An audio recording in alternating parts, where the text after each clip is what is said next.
Father Calderon was no stranger to sin.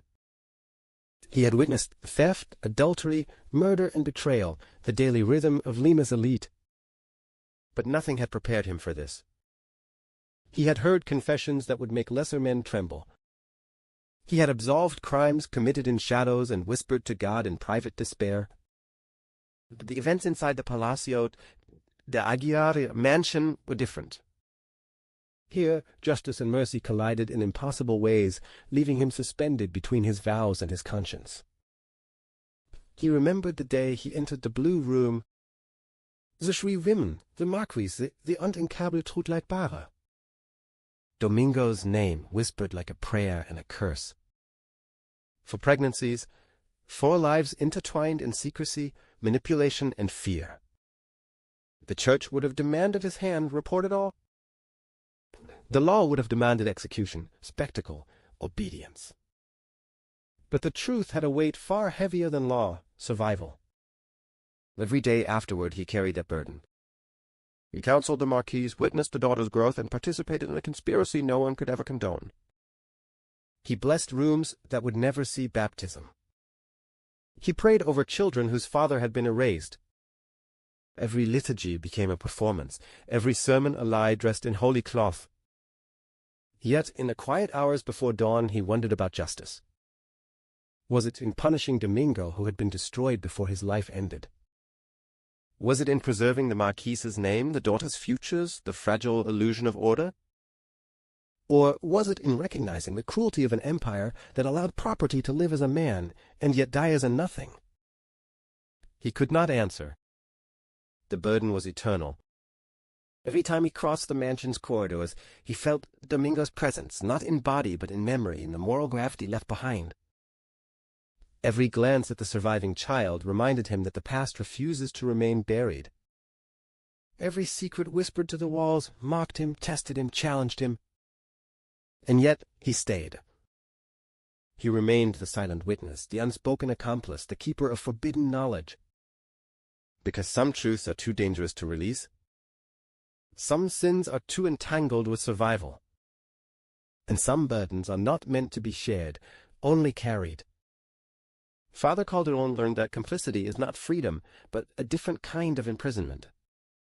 And in that mansion, amidst the ashes of secrets and the cries of children who should never have been, he discovered that the heaviest chains are invisible, forged in conscience, and impossible to remove.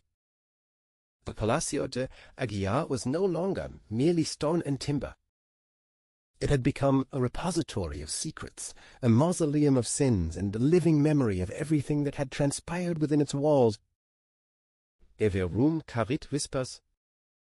Every corridor carried the echoes of Domingo, of the Marquise, of the daughters, and of Father Calderon, the man who could neither forgive nor forget. Servants who had survived the nights of fire and blood avoided certain rooms instinctively. They spoke in hushed tones about the blue room, the chamber where truth had revealed itself in all its horrifying clarity. No one stayed long there. No one opened the drawers, the cabinets, the closets. And yet the house remembered. The floorboards groaned under footsteps, as if warning the intruder. Doors creaked open on their own. Windows rattled with a sigh whenever the wind passed through the mansion. Even the chandeliers seemed reluctant to hang their crystals in peace, trembling as though they carried the weight of observation. The surviving child, now growing into adolescence, moved through the mansion as if it were part of her body. She knew where the walls had ears and where the floors had eyes. She understood that the house itself had absorbed the intentions, the fears, the lies, and the murders committed within it. Every night she would hear the whisper of Domingo's hands on a wood plane, the Marquise's command slicing the air, the daughter's soft cries. And every morning she felt the house exhaling, releasing its memory into her, shaping her understanding of the world, that the past is never gone, it simply waits for the next observer. The priests, the housekeepers, the servants, all had left or died. But the mansion remained, unchanging yet alive. It kept its secrets meticulously, refusing to allow them to be lost or discovered too easily. Visitors felt the weight without understanding why, and those who lingered too long reported insomnia, nightmares, or sudden unease. It had become more than architecture. It was conscience made tangible. The mansion taught a lesson every inhabitant learned in its own way. Secrets once embedded in the bones of a house, so wie blood, fire, and time. They remember every act, every betrayal, every concealed truth, and they pass it silently to those who are willing or destined to carry it forward. The Palacio de Aguiar was only one node in a much larger system.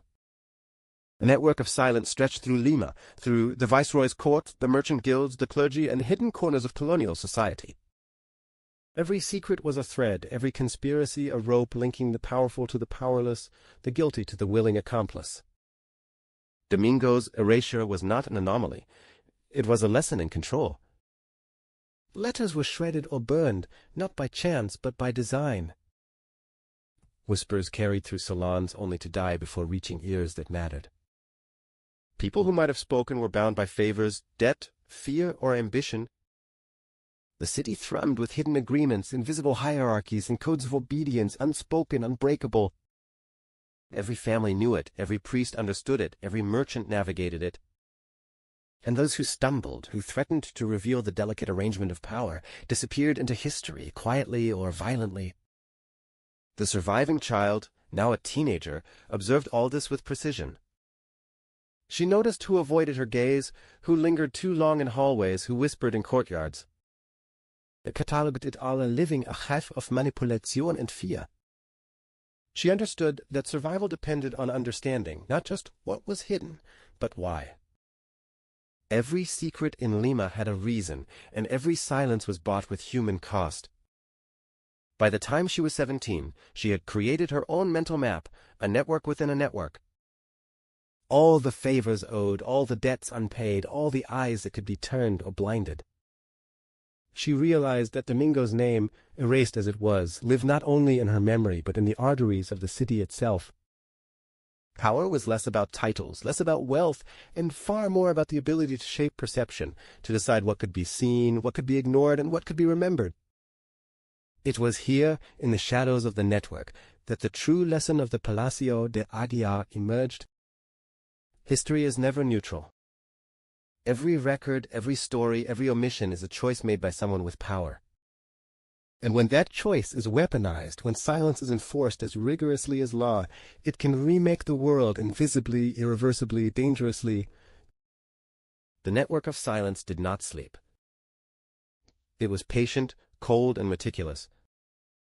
And now the last witness, the girl who remembered everything, was beginning to understand how to wield it. Every lie has a seam.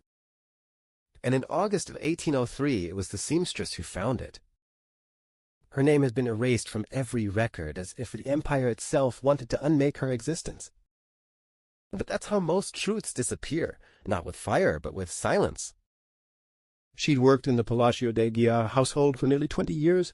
Her fingers had stitched the gowns of births, weddings, and funerals. She knew every measurement by heart, the curve of Isabella's waist, the slope of Adriana's shoulders, the narrow grace of Sophia's frame. She could tell when a woman was lying, simply by the way her body changed under fabric. That morning she was summoned to adjust the Marquise's gowns. At first she thought it was routine, the kind of alteration noblewomen requested to keep up the illusion of youth. But as her hands moved across the fabric, she froze. The measurements didn't lie. The waistlines of 4 women, mother and daughters, had all expanded, subtly, impossibly, in the same direction. She didn't speak right away. You don't survive long in a mansion like that by speaking too soon.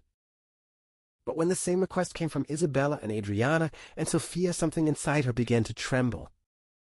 By dusk, she whispered to the housekeeper, Zenora Vargas.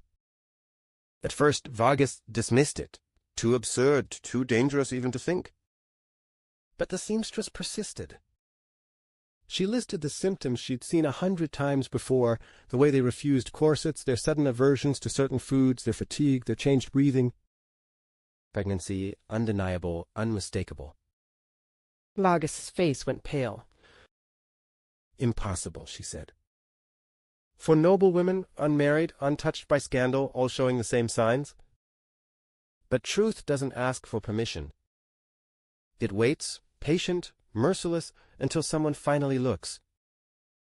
That night the seamstress prayed for her silence to be enough. She didn't understand what she had uncovered, not yet.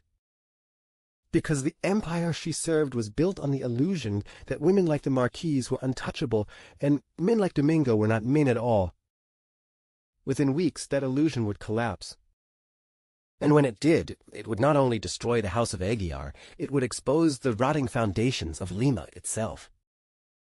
August 14th, 1803. The day began like any other and ended like none before it.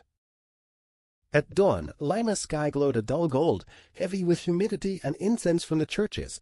Inside the Palacio de Aguiar mansion, servants moved with the precision of ritual, fires lit in the kitchens, linens changed, breakfast trays prepared for a family that ruled their world like minor deities. Nothing seemed unusual, except the silence. Only Adriana appeared for morning prayers. She knelt alone in the family pew, her face drained of life, her hands gripping the wood so tightly her knuckles turned white. Vater Calderon, the family's confessor, faltert mit Psalm. The Marquise had never missed chapel, not during illness, not during mourning. The air itself seemed to recoil from the empty seats. When the final prayer ended, Calderon approached Adriana. "My child," he whispered, "where are your mother and sisters?" Adriana lifted her eyes. There was no fear in them, only exhaustion. "You need to see for yourself, father," she said softly. "The blue room." They walked together through the corridor, past portraits of long-dead ancestors staring down with painted disapproval, past the closed doors behind which the empire's secrets festered. The housekeeper followed behind, trembling, sensing that something sacred was about to break. "The door to the blue room steht Aya." Adriana stopped. "They're waiting," she whispered. When Father Calderon pushed it open, he froze. The sunlight from the tall windows struck like judgment. 3 women, the Marquise, Isabella, and Sophia, sat together, dressed in loose gowns, their faces pale and composed, and there, beneath the silk and lace, the truth could no longer be hidden. All 3 were unmistakably pregnant. The priest's hand rose instinctively to his crucifix. They couldn't speak, couldn't breathe, couldn't believe. "My God," he muttered. "How?" The Marquise's voice trug the air like a blade. "Close the door, Vater." He obeyed. The latch clicked, sealing the secret inside that room. Outside, Senora Vargas waited in the hallway, frozen. No sound came from within. Only the muffled drone of the city, horses, merchants, a hum of life that would soon shatter when this truth escaped. Inside the blue room, the empire's most powerful illusion, purity, was about to collapse in on itself. Inside the blue room, time seemed to stop. The heavy curtains trapped the morning light, turning it into a dim, trembling gold, like the last glow before an eclipse. Father Calderon stood motionless, the crucifix digging into his palm. 3 women stared back at him, and in their faces he saw something beyond shame, so meeting older. Recognition. The Marquise spoke first. "You will not repeat what you see here," she said, her voice steady, a general issuing orders from the ruins of her command. "This matter concerns only this household." "Madame," Calderon stammered, this is beyond—" "It is not beyond me," she interrupted. Her daughter sat silent, Isabella whipping softly, Sophia staring blankly at her hands, Adriana rigid and unblinking. The priest looked at them one by one, then whispered the question that had been burning through his mind since he entered. Who is responsible?" The words hung in the like a curse. It was Adriana who answered, clear, calm, deliberate. "We suspect it began in February. Different times for each of us, but all within 6 weeks." Father Calderon's throat went dry. He already knew what she was about to say, and yet he needed to hear it. "Who?" he demanded. The Marquise lifted her chin, her gaze sharp as glass. "Domingo," she said. "The carpenter, the slave." For a moment the priest thought he'd misheard. Then the world seemed to tilt. "Impossible," he breathed. "A servant, In this house. He looked to Adriana for denial, for sanity, but found only quiet conviction. Each woman had believed she was alone in her shame. Each had confessed too late.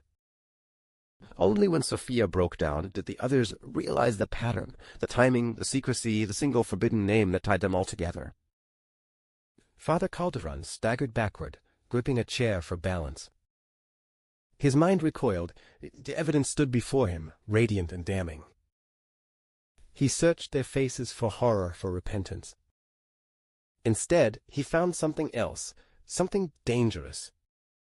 Not fear, but power. They no longer looked like victims of sin. They looked like women who had glimpsed a world beyond their chains, and now could never return. The priest crossed himself slowly. He understood at last.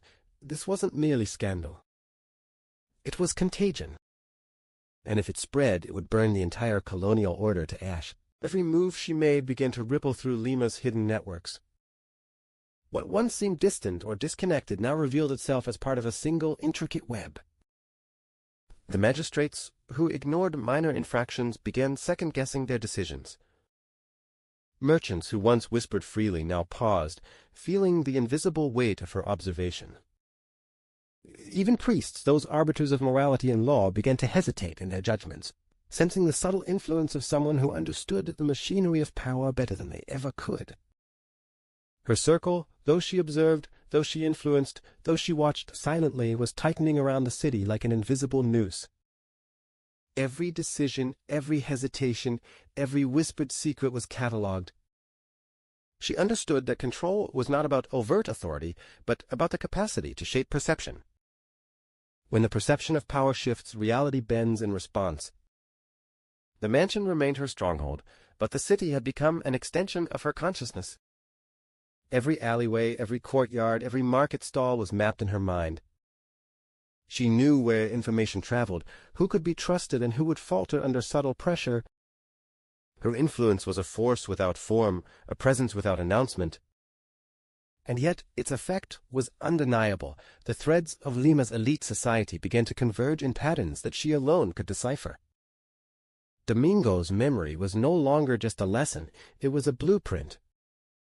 His erasure, the silent terror of the powerful, revealed the fundamental truth: the unseen hand is stronger than the visible one. She embraced that lesson fully, understanding that the tightest control comes not from fear, but from anticipation. When people believe they act freely, even while their options are shaped by an invisible agent, they obey without resistance. She began to orchestrate outcomes with precision. A minor scandal averted through a well-placed suggestion. A hidden debt leveraged to secure loyalty. A whispered warning sent to the right ear at the right moment. Each action expanded her domain, extending her circle outward, bending the city without ever exposing her hand. And in the stillness of the night, as she watched shadows stretch across the courtyard, she realized the full scope of what she had become. The mansion, the city, history itself were no longer simply observed by her. They were instruments in her control. And the circle, the invisible, unbreakable circle of power, would continue to tighten until every secret, every allegiance, every fear bent perfectly to her will. She had become more than observer. She had become architect. Every action, every pause, every whisper was deliberate, part of a larger design, a doctrine forged in shadows, tempered by secrecy, and executed with cold precision. She understood now that influence was not merely reactive. It was proactive, preemptive, and inescapable. The doctrine of control was simple in principle, terrifying in practice. Knowledge is power, perception shapes reality, and silence is currency. Every fact, every rumor, every omission was a tool. Those who could master these tools could bend entire societies. Those who could not became instruments of manipulation, their lives controlled by unseen hands. This was the lesson the mansion had embedded in her mind, the one she had sharpened in the streets of Lima. Her control was psychological first, physical only if necessary. She understood fear, but she valued respect more. She knew loyalty could be engineered through obligation, gratitude, and subtle coercion, often invisible to those under her influence. By the time someone realized they had obeyed, it was already too late, the decisions shaped, their actions predetermined. The doctrine demanded patience. The long game always outmaneuvered the short one. She moved pieces not to provoke immediate change, but to set conditions, plant seeds, and watch as the city aligned itself over time. Domingo's memory served as both warning and an inspiration. A single disruption could destabilize the strongest house, the most rigid hierarchy, if applied with cunning. And she would wield disruption, invisibly, strategically, when necessary. Trust was never given, it was earned and observed. Information was never shared, it was assessed, filtered, and stored as leverage. All interactions became calculations, a subtle glance, a shift in tone, the timing of a smile, each a variable in her equation of influence. Mistakes could be fatal, but foresight could render enemies irrelevant before they realized the threat. And she had foresight in abundance. The mansion, the city, history itself, had been her teachers. Every secret preserved, every narrative manipulated, every absence catalogued, all reinforced her doctrine. She was no longer subject to history. She was its editor, its engineer, and its silent executioner. The doctrine of control was her inheritance, her weapon, her truth. Those who understood it would survive. If those who ignored it would be undone. And she, trained in its rigor, patient in its execution, relentless in its pursuit, had become both the judge and the force that determined which outcome would prevail. Her influence no longer stopped at observation. It moved outward, flowing through networks she had charted for years. Each whisper, each subtle intervention was a thread woven into a vast invisible web. The city itself responded, unknowing to her hand. The web tightened, ensnaring merchants, priests, magistrates, and elites alike, all operating under the illusion of autonomy, all dancing to a rhythm she dictated. Every decision she orchestrated now had multiple layers. A favor granted in one district secured loyalty in another. A rumor planted in the right salon sparked hesitation across the entire elite class. Each person, each family, each institution moved not in freedom, but along channels she had carved invisibly, like rivers guided by unseen dams and channels. The mansion became the nerve center of the operation. From its walls, she directed outcomes without ever leaving its shadowed corridors. She memorized meetings she could not attend, conversations she could not hear, transactions she could not witness, yet through subtle intervention, she influenced each outcome. The web was not just people.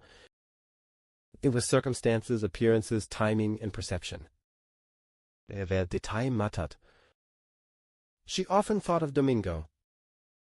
The single slave had reshaped her family's history through acts entirely unnoticed by the world. She honored that lesson. True disruption requires invisibility. And now she was the invisible force. No one savait herkommen. No one understood the origin of her influence. All they felt was the effect, the subtle shifting of their world, bending to forces they could not perceive. She began to anticipate collapse points. Where an alliance was fragile, she applied the slightest pressure. Where secrecy could falter, she ensured it would not. Where enemies gathered strength, she cut their channels quietly, invisibly, surgically. The web tightened like a vice, and the city itself began to conform, silently, inexorably, to her vision. By nightfall, the map she had created was no longer static. It pulsed, alive with cause and effect, a dynamic organism responding to her mind's command. Those who had believed themselves free were now instruments in a larger design. The circle of influence, once tentative, was complete. The mansion, the city, and history itself were no longer threats or mysteries. They were components of her control. And the web, infinite in its reach, tightened with deliberate inevitability around every living thread of Lima. Power is not claimed through force alone. It is cultivated in silence, grown in shadows, and harvested from the hidden recesses of human behavior.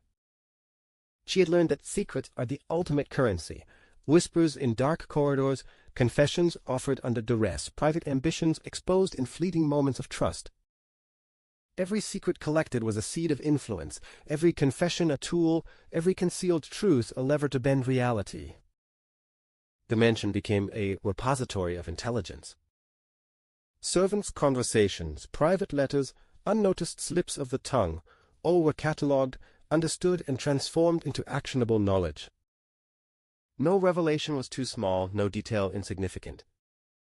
The smallest hint could be a pivot point for strategic advantage, a key to controlling outcomes that seemed otherwise beyond her reach. Domingo's memory was a constant reminder. One man, removed from the system, could change the course of history.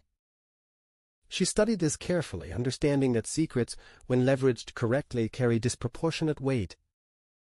The knowledge of what others hide, what they fear to reveal, and what they mistakenly believe buried, creates power beyond wealth, title, or position. It is a silent dominion, invisible but unassailable. Each day she harvested meticulously.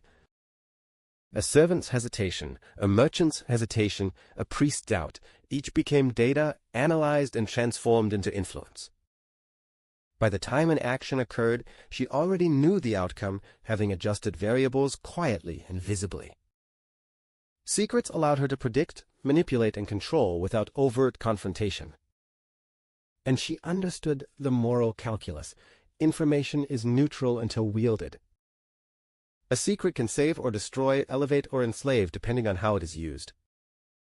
She wielded it strategically, balancing precision and discretion, fear and trust. Those who underestimated her never realized how much of their world had already been shaped, constrained, and directed by what they did not know. By nightfall, the harvest of secrets was complete. Every hidden truth, every whisper, every shadowed confession had been gathered, sorted, and encoded into a silent map of control. The city's pulse, the mansion's rhythm, the behavior of its inhabitants, all now flowed according to her design. And she understood with clarity and cold satisfaction that the most potent power is never displayed. It is harvested, stored, and deployed with precision, invisible yet absolute, bending the world to those who understand the true value of what is hidden. Everything led to this moment. Every observation, every secret harvested, every subtle manipulation, every oath bound, all converged into a single, inexorable pattern, the final calculus. It was the culmination of years spent studying human nature, history, and the invisible currents of power that shape society. Here, the variables she controlled, the unknowns she accounted for, and the contingencies she had prepared for aligned with precision. The mansion, once merely a home, had become a command center. Every corridor, every door, every shadowed room was now a node in a network of inevitability. The city responded like a living organism to her influence, her silent hand guiding outcomes while remaining invisible. Those who believed themselves free were already caught in the trajectories she had calculated. The final calculus was not simply about power, it was about inevitability, the certainty that every consequence, every reaction, and every decision had already been anticipated, mapped, and shaped. Domingo's memory lingered, the proof that chaos could erupt from a single, seemingly insignificant source. But she had learned to transform chaos into control. Every risk had been absorbed into the calculus, every contingency prepared for, every variable accounted for. No one could disrupt what she had constructed because the system itself was adaptive, resilient, and invisible. It was not domination by force, it was mastery by design. She reflected on those under her influence, allies aligned, rivals constrained, the city itself bending unknowingly to her will. The oath they carried, the transformation she had planted, the secrets she harvested, all were pieces of the same equation. Every decision they made now fed her plan. Every action harmonized with the structure she had created. It was not coercion. It was inevitability. And she knew the final truth. True mastery requires detachment. The power of the final calculus lies in its invisibility. Those who are controlled must believe they are free, must think they are choosing, must feel agency even as they move along predetermined paths. It is the quiet, unacknowledged victory that defines absolute influence. By the end, she saw the city, the mansion, the threads of history, and the human lives entwined within them as her creation. The final calculus was complete, precise, unassailable and eternal. The unseen force had triumphed. And in that triumph, she understood the immutable law of power. Mastery is not what you take, it is what you shape, invisibly, irreversibly, and forever. The city would never know her name. History would record only fragments, whispers, and conjecture. Yet her influence endured, etched into the currents of power, the unseen structures of society, and the choices of those who believe themselves free. The legacy of shadows is not celebrated. It is not chronicled. It is lived, breathed, and obeyed silently by all who remain unaware of the hand that shaped them. She understood now that true power leaves no mark on the surface. It is invisible, intangible, and yet absolute. Every whisper she planted, every seed of transformation she nurtured, every secret she harvested, they coalesced into a force that outlived ambition, rivalries, and even the awareness of those who participated in it. Domingo, the man erased from memory, had unknowingly taught her this. The invisible can shape reality far more effectively than the visible ever could. The mansion, once the stage for scandal and secrecy, had become a monument to silent mastery. Every corridor, every shadowed room, every hidden alcove held lessons, tools, and archives of influence. The servants, the family, the allies and rivals, all unknowingly continued to execute her design. Even death could not disrupt the web she had woven. It was resilient, adaptive, and impervious to revelation. Their legacy existed not in monuments or names, but in the lives subtly reshaped by her guidance, the outcomes subtly directed by her calculation. She realized the paradox of power: the less seen, the more permanent; the less acknowledged, the more complete. The strongest influence is never recognized, the deepest strategy never recorded, the most potent control operates without declaration. This is the legacy of shadows, the domination of events, perception, and identity through mastery of absence, silence, and inevitability. And she understood another truth, darker still: the world will never forgive the unseen. Those who realize too late that they were instruments of another's design feel rage, helplessness, and despair. Yet by then it is too late. The shadow has shaped them, and they are forever bound to the currents they did not see. By the time dawn breaks over the city again, her empire remains unseen, unacknowledged, eternal. History moves forward oblivious.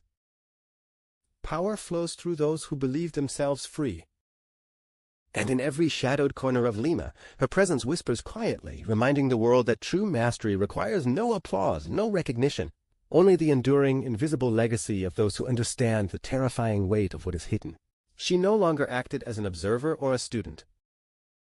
She had become the silent conqueror, not through armies, not through open conflict, but through the quiet mastery of perception, influence, and anticipation. Her presence was felt before it was seen, her power understood before it was acknowledged. The city of Lima, with all its pomp, hierarchy, and whispered rivalries, bent to her design without realizing it. Every elite, every merchant, every priest, all moved within the boundaries she had drawn, unaware of the invisible hand guiding their actions. A decision made in haste, a favor granted in ignorance, a word spoken in confidence, each played into her calculus. Her mastery was complete because it was invisible. The world could not resist what it could not see. Power, she realized, was not the loud assertion of authority. It was the careful, patient orchestration of inevitability. Domingo's shadow remained a silent mentor. He had taught her the fragility of order, the chaos one individual could sow, but she had gone further. Where he has been erased, she became eternal in influence, a presence that shaped events across the city, the elite, the very structure of society. She understood the paradox. To dominate fully, one must remain unseen, unheard, unacknowledged, a ghost within history guiding its course. The mansion, her crucible, now reflected her transformation. Its corridors carried her intent, its walls recorded her observations, and its secrets served as instruments of control. Even the servants, oblivious to the grand design, executed roles that fed into her strategy. Every element, no matter how small, was a part of the larger whole. And she began to realize the most potent truth: influence was immortal. Empires rose and fell, scandals erupted and faded, laws shifted and multiplied, yet the patterns of human behavior remained. Understanding them, manipulating them, shaping them quietly, this was dominion. She had transcended fear, necessity, and morality, forging instead a philosophy of inevitability. Those who opposed her would move unknowingly into her design. Those who trusted her would become instruments of her silent empire. By the end of each day, she no longer questioned her path. She moved through the world as a strategist, a historian, and a force of inevitability. The silent conqueror required no announcement, no declaration, no battle cry. The city bent, history bowed, and every secret, every shadow, every whisper answered to her. And in this silence, in this unseen mastery, she had become untouchable, inexorable, and eternal. She had learned early that absence carries power. Not the absence of people alone, but the absence of explanation, accountability, and memory. The city remembered what was visible, celebrated what was recorded, and feared what lingered in silence. Domingo's erasure had been her first lesson in this truth. What is unseen can fracture empires, unsettle families, and redefine history.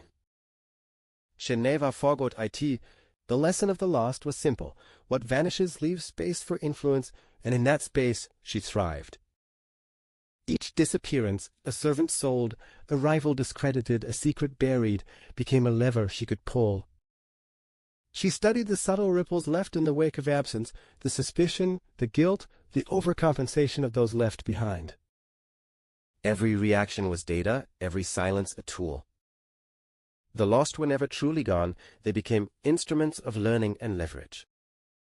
She catalogued them meticulously. The vanished child, the silenced witness, the disappeared opponent all contributed to her understanding of human behavior under pressure. Fear, grief, ambition, and denial, each emotion mapped precisely, anticipated, and manipulated. The living, unaware, would act predictably when their environment shifted, and she held the script. Those lost in history had become her teachers, her guides, her warnings. Power, she understood, was amplified in absence. A scandal erased becomes a cautionary tale whispered in shadows. A truth concealed becomes an untouchable tool, wielded silently to shape behavior. The lesson was clear. The world bends not to the present alone, but to the gaps left by what no longer exists. Control emerges in silence, in omission, in the careful management of what is remembered and what is forgotten. And she applied this ruthlessly. Opponents faltered not because they were weaker, but because they could not anticipate the invisible forces shaping their environment. Allies prospered only when she allowed them to perceive her hand lightly. Every move, every absence, every concealed truth became a calculated part of her dominion. By the time night fell, she understood that mastery required respect for the lost and the absent. Every ghost, every erased figure, every forgotten scandal was a thread in the web she controlled. History itself, she realized, was less about what happened and more about what was remembered, and she, in her quiet dominion, had become its editor. Power, she realized, was not external. It lived first in the mind, in the discipline of thought, in the mastery of desire. The city, the mansion, the elite reflected the strength she carried within. Every interaction she influenced, every secret she controlled, was mirrored back, revealing the contours of her own understanding, the depth of her calculation, the precision of her will. She had become both observer and reflection, strategist and embodiment. The mirror of power demanded brutal honesty. She could not be deceived by appearances, distracted by sentiment, or swayed by whim. Every desire, every weakness, every fear within herself was catalogued and disciplined, turned into an asset rather than a liability. The same scrutiny she applied to others was applied inward, dissecting every impulse, measuring every thought. This reflection became a tool, sharper than any blade, heavier than any ledger, and more dangerous than any weapon. She watched herself in the subtle ripples of human behavior. When a whisper altered a merchant's decision, she noted not just the affect, but her own precision in timing, phrasing, and persuasion. When a rival faltered under invisible pressure, she observed her patience and restraint, the choices that allowed her influence to remain undetected. The mirror revealed not vanity but accountability. Every success, every failure, every shadow of consequence returned to her as data, refining her philosophy, sharpening her doctrine. And she understood that true mastery requires recognition of limits. Even the invisible hand can slip. Even the most calculated intervention carries risk.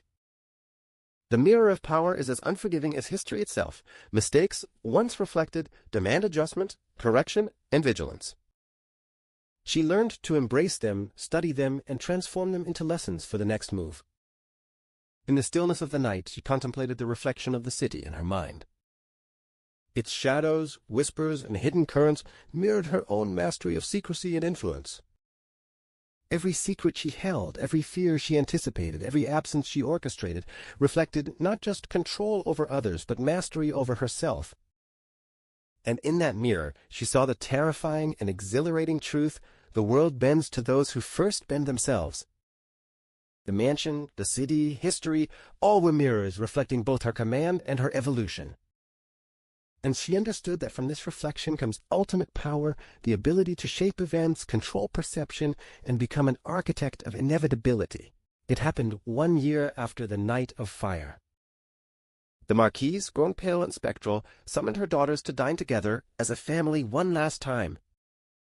No one asked what she meant by last. In that house, questions were now a form of blasphemy. The dining hall had been closed for months, draped in sheets and silence. When the servants removed the coverings, the air was thick with dust and memory. The portraits on the walls, husbands, ancestors, conquistadors, seemed to lean forward, eager to witness what came next. A storm gathered again over Lima. History, it seemed, was circling back. The Marquise sat at the head of the table, her rosary coiled beside her plate like a serpent. Her 3 daughters took their seats, Isabella thin and trembling, Adriana sharp-eyed, Sophia quiet and far away. A single candle burned between them, its flame bending in the draught that slipped through the cracks of the old house. They ate almost nothing. The food had no taste. Even the silver seemed to sigh beneath their hands. When the wine was poured, the Marquise lifted her cup. "To silence," she said. The daughters stared, uncertain whether it was a toast or a curse. Adriana finally spoke. "You killed him. You call it silence, but it was murder." The Marquise's eyes flicked to her, cold, proud, already half dead. "I preserved this family. That is not murder. That is order." "Order," Adriana whispered. "Look around you. This is a mausoleum." Isabella began to weep. Sophia reached for her, but the Marquise struck the table so hard the candle guttered out. "Enough," she shouted. Her voice filled the room like thunder. "I have seen empires fall for less than what you carry in your wombs. You think this is tragedy. No, it is justice." No one replied. The only sound was the rain beginning again outside. When the candle was relit, the Marquise looked smaller, almost fragile. She lifted her cup once more. "To our lineage," she said softly. Then she drank, all of it, the dark wine that wasn't wine. By morning she was gone. The daughters buried her in the chapel garden, unblessed and unmarked. And thus ended the house of Aguiar, not with scandal, but with silence perfected. She was the only one who survived. The last living link to a secret that could have shattered empires. Her name was never written in the ledgers that mattered. She was the girl of the house, the one they whispered about in corridors and kept behind locked gates. But she remembered everything. From the moment she opened her eyes, the world smelled of ash and ink and rain. She felt the absence of her father before she could speak. She felt the weight of a mother who had murdered to protect her name. She felt the invisible threads of power and betrayal wound tight around her small body.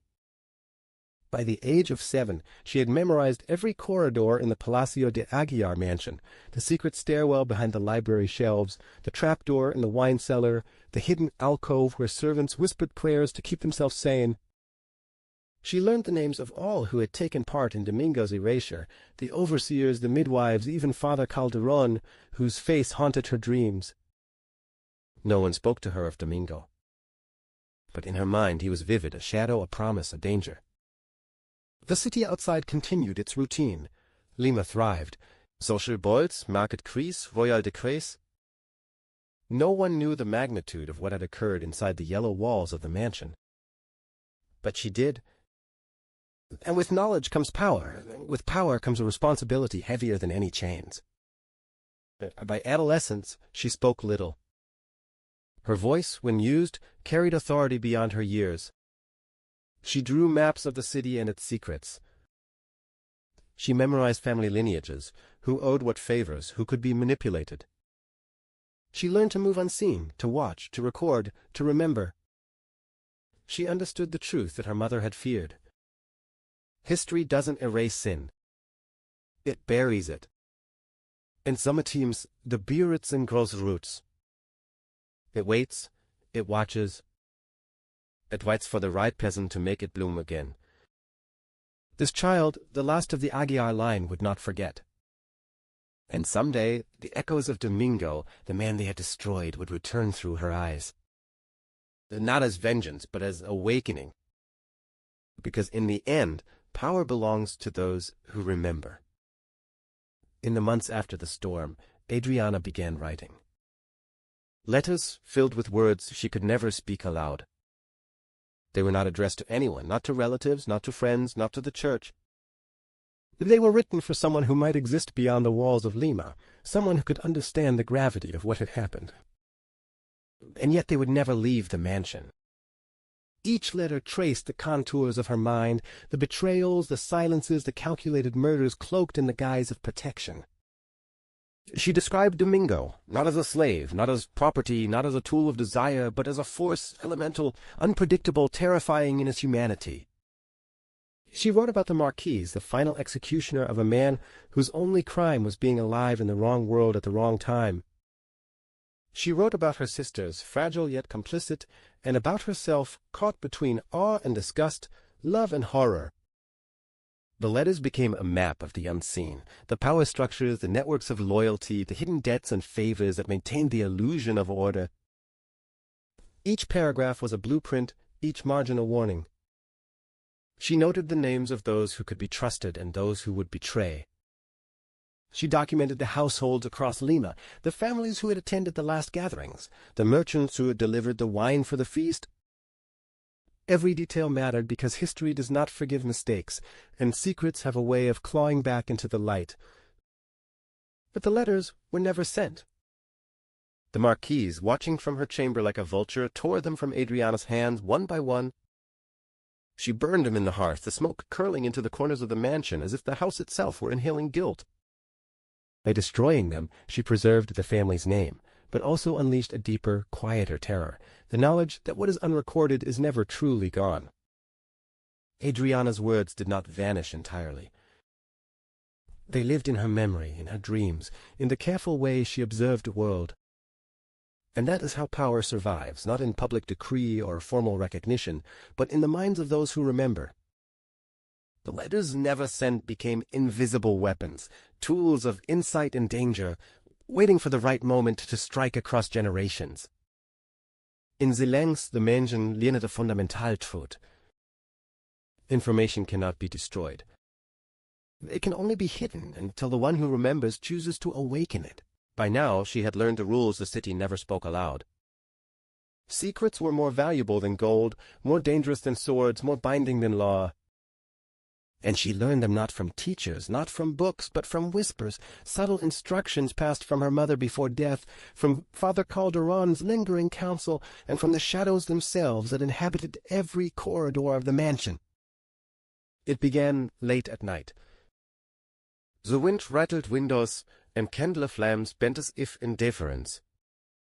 Her mother's voice, fragmented from memory, instructed her on perception. See what others do not, Hear what others cannot. Remember everything, for forgetting is betrayal. Every whispered word carried weight. Every lesson was a key, unlocking power that the rest of the world could not imagine. She learned how to observe and remain unseen. A slight shift of the hand, a pause in speech, the fleeting glance toward the right wall. Each gesture could convey allegiance, suspicion, or deflection. She catalogued it all meticulously, understanding that survival demanded more than obedience. Demanded mastery. She learned the subtle mathematics of influence. Who could be pressured, who could be bought, who would bend under shame, and who would break under exposure. Domingo's erasure became a case study, a blueprint for understanding the fragility of power structures. That every decision that had led to his death revealed lessons in control, in manipulation, in the quiet art of survival. The house whispered its own truths. Each groan of the floorboards, every creak of the shutters, even the scent of charred wood in the hearth became signals, a silent curriculum designed for a mind willing to pay attention. She listened, she remembered, she integrated. By the time she was 15, she no longer walked through the mansion. She moved through it as though it were an extension of her consciousness, an ally, a witness, a mentor in its own right. And then came the most crucial lesson, spoken softly by Father Calderon in a moment he did not fully realize. The world punishes those who forget the sins of those who came before them, but it rewards those who understand them. Knowledge is dangerous, but ignorance is lethal. She repeated the words to herself until they burned into her memory. The lesson was clear. The city, the mansion, and history itself were malleable to those who could endure the darkness. To wield power, she had to step it beyond fear. She had to become the kind of person the shadows respected, someone who could carry the sins of the past and turn them into survival, strategy, and eventually dominion. By the time she reached 17, she no longer needed instruction. She had become an observer, a collector of truths invisible to others, a silent archivist of the hidden. Her eyes, once wide with fear, curiosity, and grief, now carried the weight of history itself. They remembered everything. Every servant's hesitation. Every priest's moral compromise. Every whisper exchanged in shadowed corridors. She catalogued names, dates, and intentions with meticulous precision. Nothing escaped her notice. Nothing went unrecorded. Domingo lived in those memories as vividly as if he were breathing beside her. She remembered the way he moved, the way he spoke softly, the quiet intelligence behind his eyes. Not as a man, not as property, but as an idea, a force capable of disrupting order. And she carried that knowledge like a weapon, knowing that the mistakes made by her elders were lessons she would never repeat. The mansion itself seemed to acknowledge her mastery. Doors opened easily when she approached. Floors no longer groaned under her steps. Windows shifted imperceptibly to let her glimpse what others could not see. Even the wind, brushing through the cracks, seemed to whisper secrets meant only for her ears. She had become the conduit through which the house remembered and through which the city's hidden truths could be understood. She began testing boundaries. A glance at the right servant, a word in passing, a pause in conversation, each move calculated, precise. No one knew what she saw, but they felt it, a subtle pressure that unsettled even the most confident. Fear, respect, curiosity all became instruments under her control. Power was no longer theoretical, it was tangible, measurable, immediate. And yet she knew that memory alone was insufficient. Knowledge must be acted upon. The past had been violent, cruel, and arbitrary. The world rewarded those who could interpret it correctly, those who could take what others overlooked and wield it with clarity. Every death, every betrayal, every silence in the Palacio, the Aguiar mansion was a lesson. Every injustice had a pattern, and those who could see patterns survived. Her eyes never closed on the truth. Her mind never forgot the consequences of action or inaction. And in the stillness of the mansion, she began to understand something terrifying. Survival was no longer enough. She would shape the world that had shaped her. And nothing, no law, no tradition, no empire would stand unexamined before the gaze of someone who remembered everything. The mansion had become more than home. It was a classroom, a laboratory, a proving ground. Eva D. the girl practiced lessons invisible to the outside world. She cataloged behaviors, memorized conversations, predicted reactions before they happened. Her curriculum was hidden, unspoken, unwritten, yet relentless. The house, the city, and history itself were her textbooks, and the pages were alive. She learned the value of timing. When to speak, when to remain silent. When a gesture would signal compliance, when it would trigger suspicion. She observed a hierarchy in every interaction, who deferred to whom, who whispered to whom, who dared look away. Each observation was a calculation, a mental map of influence and power. Matters of morality were taught through example rather than doctrine. The Marquise's cold decisions, the sister's fear, the priest's moral compromise, all became lessons in survival, manipulation, and understanding consequences. She recognized that morality was often irrelevant. The world did not reward virtue, only those who could navigate its hidden rules. Domingo's erasure had been a masterclass, the careful orchestration of silence, the deployment of fear, and the ultimate control over narrative. She studied alliances, temporary, conditional, fragile. She learned how to leverage debt, obligation, and secrecy. She recognized that everyone carried weaknesses. The key was noticing them, cataloging them, and acting when the moment demanded. Even a smile could conceal danger. Even a bow could signal betrayal. Everything mattered. Nothing could be ignored. Numbers, ledgers, and names became tools, not just facts. She memorized the city's trade routes, the family's holdings, the favors owed, and debts unpaid. Every piece of information was potential leverage, potential insurance, potential weapon. Knowledge became muscle memory, and her mind trained as rigorously as any soldier's body. And the most important lesson, whispered by the walls and reinforced by shadows. Power is perception. Reality bends not to truth, but to those who can shape belief, expectation, and memory. The world could be rewritten quietly and visibly by someone who knew what to see, what to hide, and how to act with precision. By the end of each day, she was exhausted yet invigorated. The mansion had taught her that the universe rewards those who prepare unseen, who remember, who act decisively when the moment arrives. And she understood that one day the moment would come, a moment to transform knowledge into absolute influence. By now, she had learned the rules the city never spoke aloud. Secrets were more valuable than gold, more dangerous than swords, more binding than law.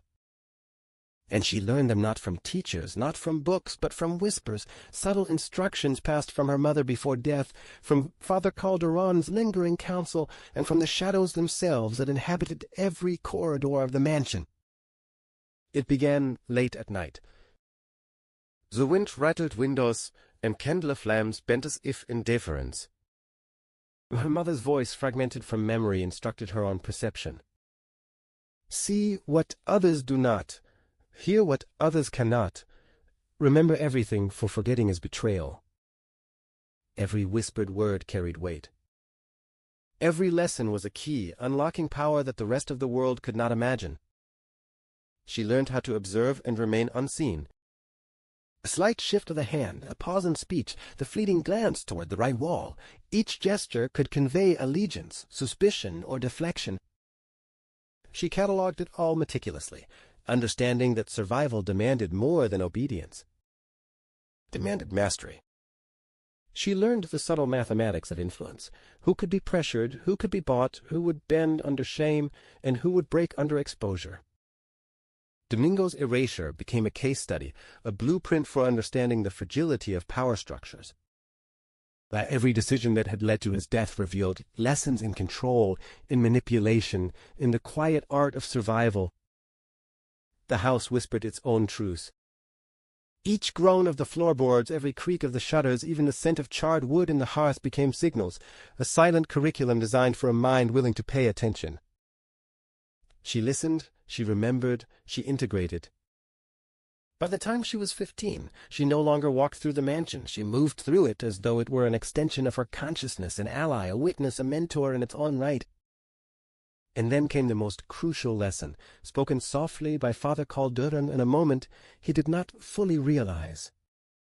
The world punishes those who forget the sins of those who came before them, but it rewards those who understand them. Knowledge is dangerous, but ignorance is lethal. She repeated the words to herself until they burned into her memory. The lesson was clear. The city, the mansion, and history itself were malleable to those who could endure the darkness. To wield power, she had to step it beyond fear. She had to become the kind of person the shadows respected, someone who could carry the sins of the past and turn them into survival, strategy, and eventually dominion. By the time she reached 17, she no longer needed instruction. She had become an observer, a collector of truths invisible to others, a silent archivist of the hidden. Her eyes, once wide with fear, curiosity, and grief, now carried the weight of history itself. They remembered everything. Every servant's hesitation, every priest's moral compromise, every whisper exchanged in shadowed corridors. She catalogued names, dates, and intentions with meticulous precision. Nothing escaped her notice. Nothing went unrecorded. Domingo lived in those memories as vividly as if he were breathing beside her. She remembered the way he moved, the way he spoke softly, the quiet intelligence behind his eyes. Not as a man, not as property, but as an idea, a force capable of disrupting order. And she carried that knowledge like a weapon, knowing that the mistakes made by her elders were lessons she would never repeat. The mansion itself seemed to acknowledge her mastery. Doors opened easily when she approached. Floors no longer groaned under her steps. Windows shifted imperceptibly to let her glimpse what others could not see. Even the wind, brushing through the cracks, seemed to whisper secrets meant only for her ears. She had become the conduit through which the house remembered and through which the city's hidden truths could be understood. She began testing boundaries. A glance at the right servant, a word in passing, a pause in conversation, each move calculated, precise. No one knew what she saw, but they felt it, a subtle pressure that unsettled even the most confident. Fear, respect, curiosity all became instruments under her control. Power was no longer theoretical, it was tangible, measurable, immediate. And yet she knew that memory alone was insufficient. Knowledge must be acted upon. The past had been violent, cruel, and arbitrary. The world rewarded those who could interpret it correctly, those who could take what others overlooked and wield it with clarity. Every death, every betrayal, every silence in the Palacio, the Aguiar mansion was a lesson. Every injustice had a pattern, and those who could see patterns survived. Her eyes never closed on the truth. Her mind never forgot the consequences of action or inaction. And in the stillness of the mansion, she began to understand something terrifying. Survival was no longer enough. She would shape the world that had shaped her. And nothing, no law, no tradition, no empire would stand unexamined before the gaze of someone who remembered everything. The mansion had become more than home. It was a classroom, a laboratory, a proving ground. Eva de girl practiced lessons invisibles to the outside world. She catalogued behaviors, memorized conversations, predicted reactions before they happened. Her curriculum was hidden, unspoken, unwritten, yet relentless. The house, the city, and history itself were her textbooks, and the pages were alive. She learned the value of timing. When to speak, when to remain silent. When a gesture would signal compliance, when it would trigger suspicion. She observed a hierarchy in every interaction, who deferred to whom, who whispered to whom, who dared look away. Each observation was a calculation, a mental map of influence and power. Matters of morality were taught through example rather than doctrine. The Marquise's cold decisions, the sister's fear, the priest's moral compromise, all became lessons in survival, manipulation, and understanding consequences. She recognized that morality was often irrelevant. The world did not reward virtue, only those who could navigate its hidden rules. Domingo's erasure had been a masterclass, the careful orchestration of silence, the deployment of fear, and the ultimate control over narrative. She studied alliances, temporary, conditional, fragile. She learned how to leverage debt, obligation, and secrecy. She recognized that everyone carried weaknesses. The key was noticing them, cataloging them, and acting when the moment demanded. Even a smile could conceal danger. Even a bow could signal betrayal. Everything mattered. Nothing could be ignored. Numbers, ledgers, and names became tools, not just facts. She memorized the city's trade routes, the family's holdings, the favors owed, and debts unpaid. Every piece of information was potential leverage, potential insurance, potential weapon. Knowledge became muscle memory, and her mind trained as rigorously as any soldier's body. And the most important lesson, whispered by the walls and reinforced by shadows. Power is perception. Reality bends not to truth, but to those who can shape belief, expectation, and memory. The world could be rewritten quietly and visibly by someone who knew what to see, what to hide, and how to act with precision. By the end of each day, she was exhausted yet invigorated. The mansion had taught her that the universe rewards those who prepare unseen, who remember, who act decisively when the moment arrives. And she understood that one day the moment would come, a moment to transform knowledge into absolute influence. After the confession, there were no more screams. Only stillness, heavy, deliberate sacred. The Marquise dismissed the priest. Her voice did not rise, her hands did not tremble. She simply said, "Leave this house and forget what you saw. The church will be informed when I say it is time." Father Calderon obeyed, his cassock brushing the marble like a shadow. He would later tell himself that obedience was holiness, not cowardice, but even saints have limits to what they can bear. When the door shut, the 4 women remained. Mother and daughters, bound not by faith, not by blood, but by what the world would call abomination. The Marquise moved first.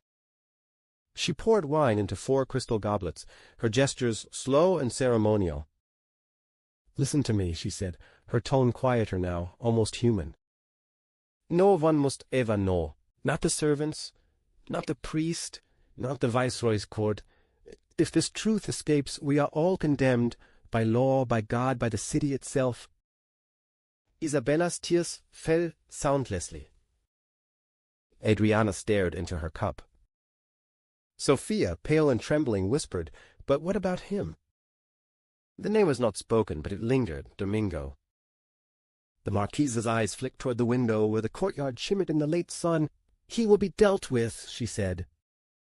The words were cold enough to chill the air. Adriana's head lifted sharply. "You mean punished?" Her mother's silence was answer enough. "No," Adriana said, standing now, her voice cracking. "You can't." The Marquise's slap came quick and final, echoing like a gunshot. "You will obey, or you will destroy us all." For a long moment, none of them moved. Then one by one they raised their glasses. It wasn't a toast, it was an oath. 4 women drinking in silence, sealing a secret that would outlive them all. Outside, in the servants' quarters, Domingo worked on a cradle he'd been asked to repair. He sanded the wood gently, unaware that the sound of each stroke echoed through a house now preparing for his death. Above him, behind shuttered windows, the women who loved and feared him equally began to whisper plans that would stain every generation after them. By nightfall, the pact of silence was complete. By morning, blood would be too. The rain began at midnight, slow, deliberate drops that tapped the roof like a drum summoning the end. By then, the household was awake, though none dared admit it. Storms in Lima were rare, but this one came with the scent of iron and smoke, like the world itself had caught fever. In the courtyard, Domingo worked by lamplight. He was mending a broken gate, his shirt clinging to his skin, his hands moving with quiet patience. He had been told the Marquise wished to see him after supper. He assumed it was about the repairs. He did not know that upstairs the Marquise had already spoken his sentence. From the balcony, Adriana watched him, rain streaking across her face. Her sisters had been locked in their rooms. Her mother was praying in the chapel. Adriana alone refused to kneel. She knew what was coming. She had seen the men arrive, the overseer, the guards from the vineyard, men who owed her mother everything and therefore would do anything. They waited now beneath the archway, their torches hidden under their cloaks. When the bell struck 1, the Marquise descended the stairs, her rosary tight in her hand. Domingo rose to greet her, bowing slightly. He looked up, expecting command. What he saw instead was judgment. "Do you know what you have done?" she asked. He didn't answer. The question was not for truth, it was for cleansing. The men stepped from the shadows. Adriana screamed from above, her voice tearing the storm in half. "Mother, stop!" But the thunder swallowed her words. Domingo turned just in time to see the first blow. He did not cry out. He only looked at her, the woman who had shared his breath, his sin, his secret, and then the rain turned red. When it was over, the Marquise gave one order: burn what must be burned. They dragged his body toward the vineyard, where the earth was soft and unmarked. By dawn, only ashes remained. In the chapel, the Marquise knelt again, whispering to a God she no longer believed in. Her daughters lay in separate rooms, each clutching her belly, each dreaming of the same man, dying again and again in the rain. Outside, the city still slept, unaware that one night of fire had just rewritten its history. Morning broke like a wand. The sky above Lima was colorless, a pale veil over the city's sleeping guilt. In the Palacio de Aguirre mansion, the servants moved quietly, pretending nothing had changed. The rain had washed away every trace of blood, but not the sound. It lingered in the courtyard like an echo that refused to die. Domingo's workshop stood open, his tools still arranged with military precision. The wood he had been carving the night before, a cradle sideboard, was half finished. Someone had placed a cloth over it. No one knew who. No one dared remove it. Upstairs, the Marquise lay in bed, eyes open, unmoving. Her daughters kept to their rooms, each one convinced she could still hear the storm. In the mirror, Isabella saw her own face as if it belonged to someone else. Adriana refused food and wrote letters she never sent. Sophia whispered prayers that curdled into lullabies. The house had become a tomb, and the unborn children within it, the ghosts that would not rest. Weeks passed. Rumors began to spread through the city, vague whispers about illness, scandal, madness. The priest seid nothing. The Savants forgot by force. Only Signora Vargas remembered. She carried the truth like a stone in her chest. And when the first of the children came, Isabella's, she saw Domingo's eyes and understood that silence had failed. The Marquise forbade mourning. She ordered the cradle burned, the midwife paid to forget, and the child hidden in the countryside. But the other births followed. Adriana in spring, Sophia in summer. 3 infants, 3 living reminders of the man erased. The house filled with the cries of children who should not have existed. And yet their laughter broke through the gloom like sunlight through a ruined ceiling. For a time, even the Marquise softened, rocking one of them in secret, humming a song she'd heard Domingo whistle in the garden. But history has no mercy for those who disobey it. By the end of that year, fever came to the mansion. First child died, then the second. The Tiert so wird a girl. No one ever spoke her father's name again. But in her eyes, the Empire's forbidden truth lived on, dark, defiant, and unrepentant. They tried to erase this story, buried it in sealed ecclesiastical vaults, burned the ledgers, and silenced every servant who dared to whisper the truth. But secrets have gravity. And the heavier the secret, the harder it pulls on history. On a humid August morning in 1803, the servants of the Palacio de Aguiar estate found something that froze their blood. 4 women, a Marquise, and her 3 daughters, all pregnant, all claiming the same father. And that father was a slave. The Spanish crown classified the event immediately as forbidden.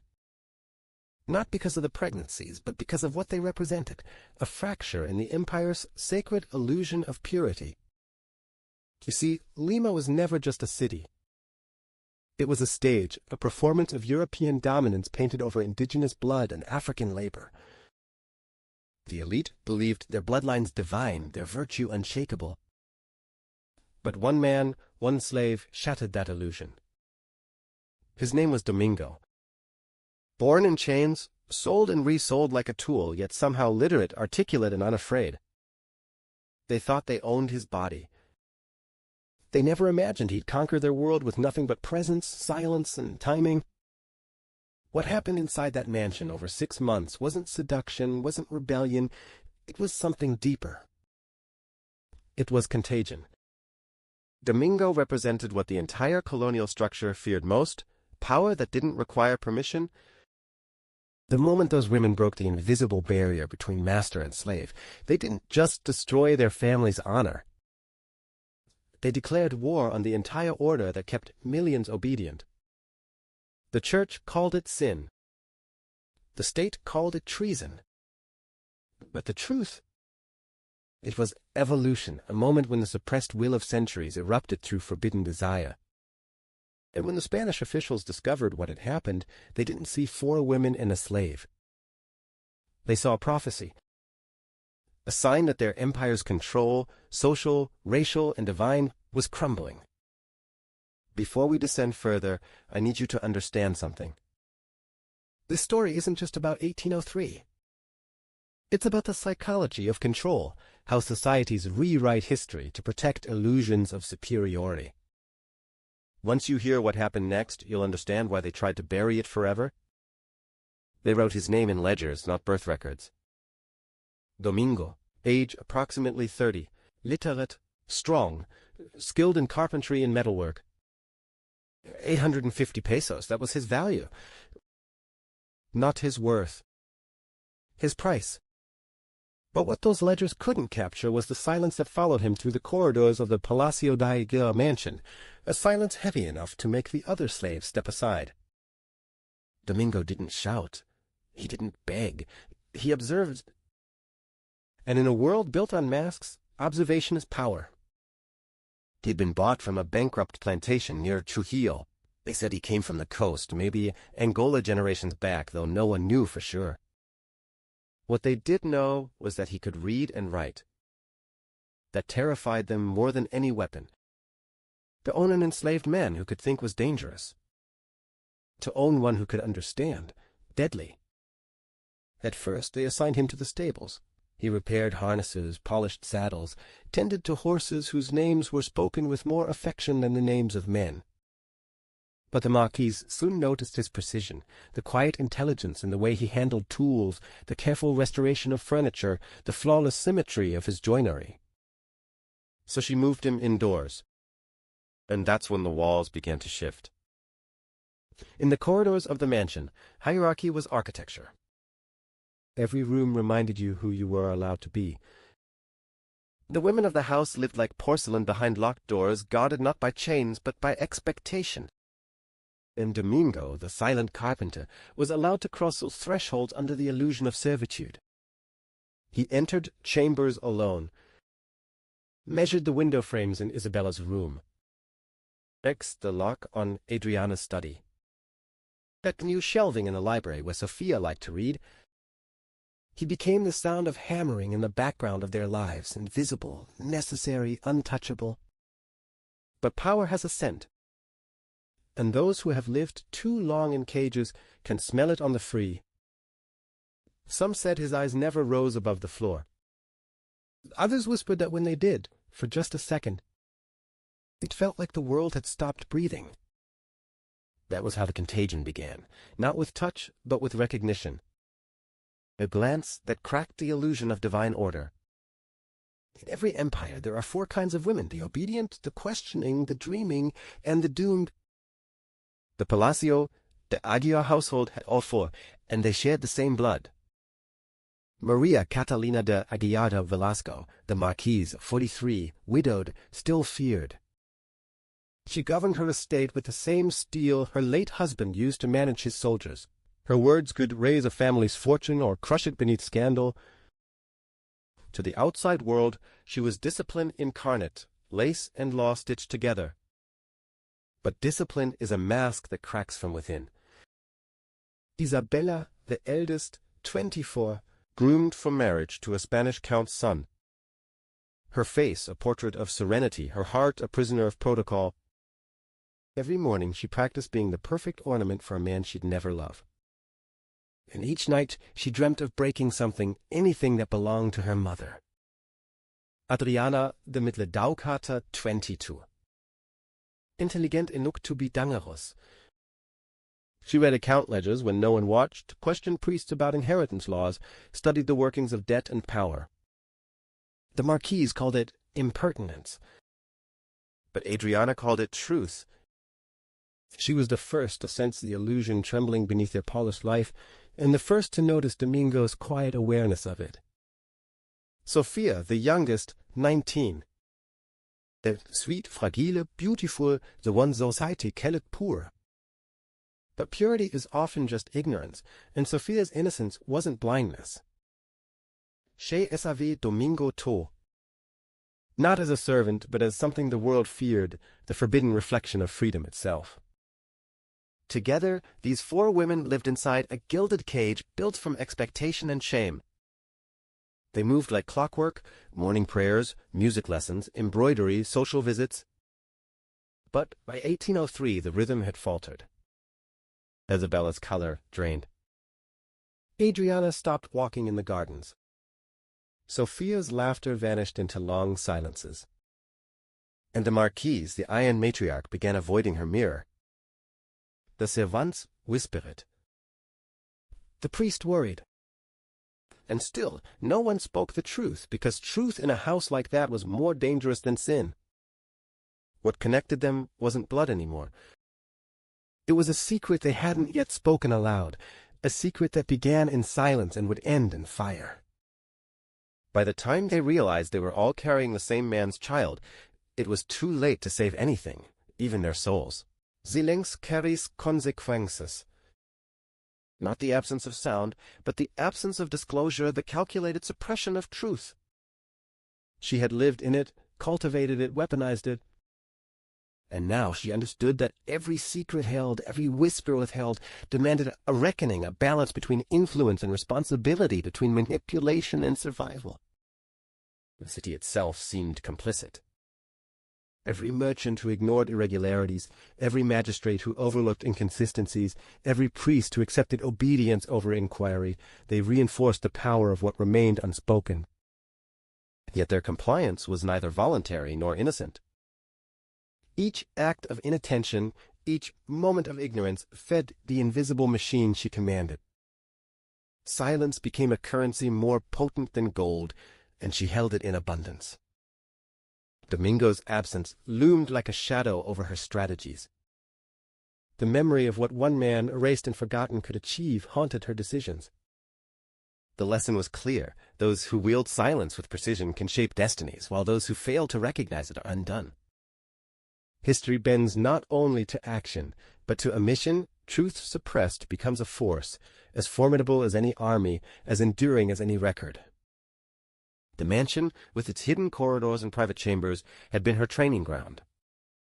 Every unspoken command, every glance withheld, every secret maneuver became a rehearsal for the larger game. She realized that silence is not passive. It is deliberate, active, and infinitely powerful. The wrong word could undo years of preparation, the right word could redirect the currents of an empire. And she had mastered it. Yet even mastery carries weight. The reckoning of silence is inevitable, for every hidden truth exerts pressure on the world that conceals it. The allies, rivals, and observers, even unaware, feel its influence, unknowingly bending to it, reacting to it, perpetuating its power. And in that reaction lies both danger and opportunity. By nightfall she reflected on her dominion, the city, the mansion, the threads of history she had woven. The reckoning of silence was not a threat. It was a confirmation. Her power was real, precise, and unchallenged. The world moved unaware under the pressure of her unseen influence. And she understood the ultimate truth: to control the narrative of absence is to command the course of destiny itself. Power is nothing if it does not change the world it touches. She understood that influence must reach deeper than obedience, deeper than fear, deeper than surface loyalty. It must penetrate thought, reshape perception, and leave a mark on identity itself. And so she planted the seed of transformation, subtle, invisible, yet irrevocable. A seed was never forced. It was whispered, suggested, insinuated. A question planted in the right ear at the right moment. A doubt disguised as curiosity. A perspective offered as a gift, appearing as choice, yet inevitably steering the mind toward her design. The transformation was not immediate. It unfolded gradually, a shift in thinking so subtle the subject believed it their own. She observed carefully. Allies became more reliable as they internalized the narrative she set. Rivals faltered, their judgments clouded by invisible currents of doubt and reconsideration. The city, in essence, began to think in the patterns she had drawn, responding unconsciously to the structures she had imposed. The seed germinated in silence, thriving in absence and shadow. Domingo's memory haunted this practice, the unintended transformation one individual could cause without formal power. She refined it, controlling every variable. The transformation was ethical in her terms, survival, dominance, inevitability, yet it bore a weight. Every mind shaped was a thread, every thought aligned was a reinforcement of her design. And once the seed took root, there was no return. Perception altered, choices narrowed, and identity bent to accommodate the new truth. The mansion became a laboratory for this philosophy. Rooms, corridors, and private chambers were arenas for psychological experiments, subtle manipulations, and quiet influence. Servants, family members, allies, each experienced small calibrations of reality, reminders of consequence, nudges toward alignment with her vision. Every interaction was a test, every reaction a data point, every success a reinforcement. By nightfall, she knew the seed of transformation had taken hold in her inner circle. Its influence would ripple outward, affecting every connection, every alliance, every perception. Those touched by it would unknowingly act in concert with her strategy, consolidating her invisible empire. And she understood with an intensity that was both intoxicating and terrifying. True power is not the ability to command others. It is the ability to change them from within, to seed transformation that makes control inevitable, absolute, and self-sustaining. Control is fragile without commitment. Influence may bend minds, shape perception, and guide actions, but true mastery requires binding allegiance, the kind forged not in law, not in contract, but in understanding, fear, and shared purpose. She had observed countless failures in power, all stemming from fractured loyalty, wavering obedience, or unspoken dissent. The binding oath was her solution, a silent, psychological pact, invisible yet inviolable. The oath was never written. It did not need to be. It existed in recognition, in anticipation, in the internalization of consequence. Those who swore it understood that their actions, their silence, their loyalty were entwined with her vision, and that deviation was impossible without immediate repercussions. The binding oath was both liberation and prison, a liberation from uncertainty, a prison for disobedience. She enforced it subtly. A glance, a pause, a carefully timed question, these were the instruments by which she reminded those under her influence of the unspoken agreement. No one needed to hear the word oath. It existed in their behavior, in their choices, in the way they instinctively aligned with her design. The oath was psychological architecture, invisible walls, calibrated pressure points, and constant reinforcement. Domingo's absence served as an eternal cautionary tale. The binding oath ensured that no one under her watch would disappear into the gaps of history unknowingly. Instead, they became conscious participants, willingly or not, in the unfolding design.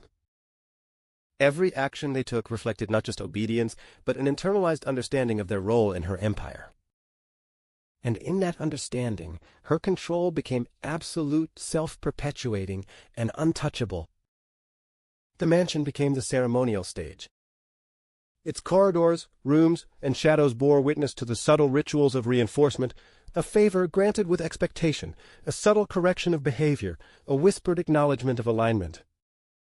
Each act reaffirmed the oath, each response confirmed the design, each observation tightened the web. By nightfall, the binding oath had crystallized. Every mind under her influence now carried a permanent signature of loyalty, conscious or subconscious. The city, history, and shadowed networks of power bent further not through threat but through psychological certainty. And she understood the ultimate truth. Influence is fleeting, manipulation temporary, but allegiance, once bound by understanding and fear, becomes eternal. By now, she had learned the rules the city never spoke aloud. Secrets were more valuable than gold, more dangerous than swords, more binding than law. And she learned them not from teachers, not from books, but from whispers, subtle instructions passed from her mother before death, from Father Calderon's lingering counsel, and from the shadows themselves that inhabited every corridor of the mansion. It began late at night. The wind rattled windows, and candle flames bent as if in deference. Her mother's voice, fragmented from memory, instructed her on perception. See what others do not. Hear what others cannot. Remember everything, for forgetting is betrayal. Every whispered word carried weight. Every lesson was a key, unlocking power that the rest of the world could not imagine. She learned how to observe and remain unseen. A slight shift of the hand, a pause in speech, the fleeting glance toward the right wall. Each gesture could convey allegiance, suspicion, or deflection. She catalogued it all meticulously, understanding that survival demanded more than obedience. It demanded mastery. She learned the subtle mathematics of influence. Who could be pressured, who could be bought, who would bend under shame, and who would break under exposure. Domingo's erasure became a case study, a blueprint for understanding the fragility of power structures. Every decision that had led to his death revealed lessons in control, in manipulation, in the quiet art of survival. The house whispered its own truths. Each groan of the floorboards, every creak of the shutters, even the scent of charred wood in the hearth became signals, a silent curriculum designed for a mind willing to pay attention. She listened, she remembered, she integrated. By the time she was 15, she no longer walked through the mansion. She moved through it as though it were an extension of her consciousness, an ally, a witness, a mentor in its own right.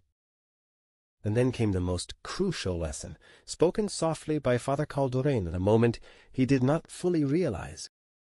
The world punishes those who forget the sins of those who came before them, but it rewards those who understand them. Knowledge is dangerous, but ignorance is lethal. She repeated the words to herself until they burned into her memory. The lesson was clear. The city, the mansion, and history itself were malleable to those who could endure the darkness. To wield power, she had to step beyond fear. She had to become the kind of person the shadows respected, someone who could carry the sins of the past and turn them into survival, strategy, and eventually dominion.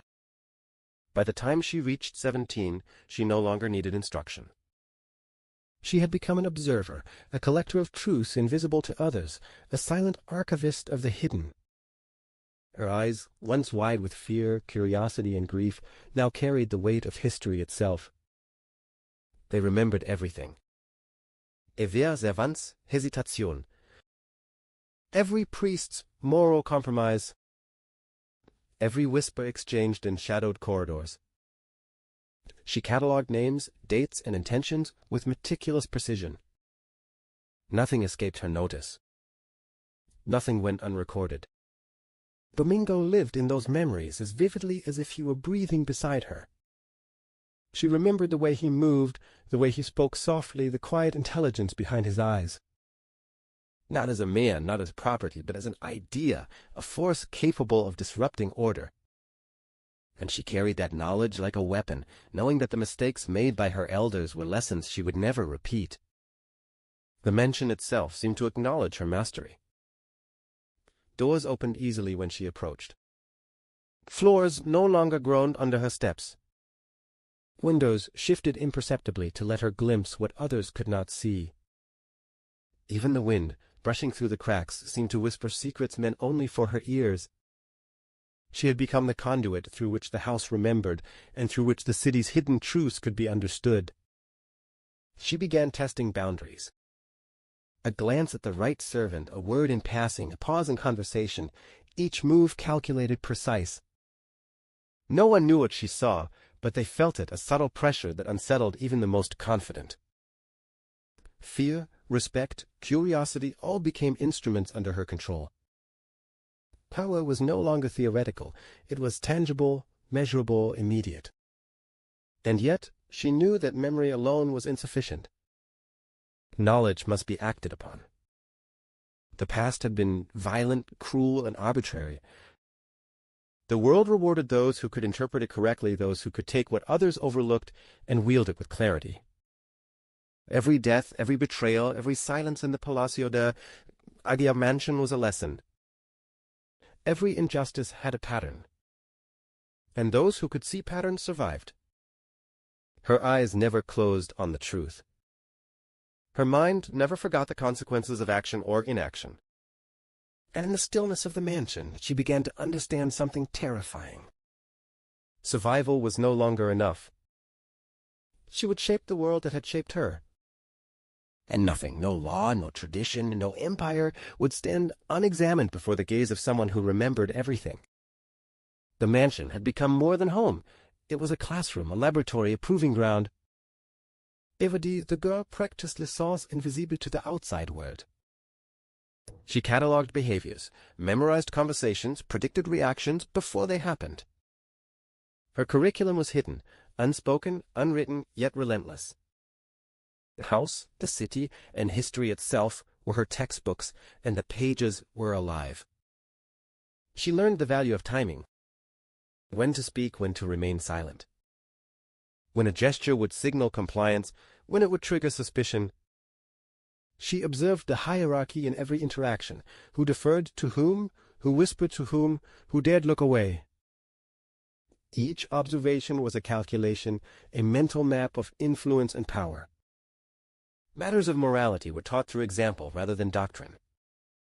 The Marquise's cold decisions, the sister's fear, the priest's moral compromise, all became lessons in survival, manipulation, and understanding consequences. She recognized that morality was often irrelevant. The world did not reward virtue, only those who could navigate its hidden rules. Domingo's erasure had been a masterclass, the careful orchestration of silence, the deployment of fear, and the ultimate control over narrative.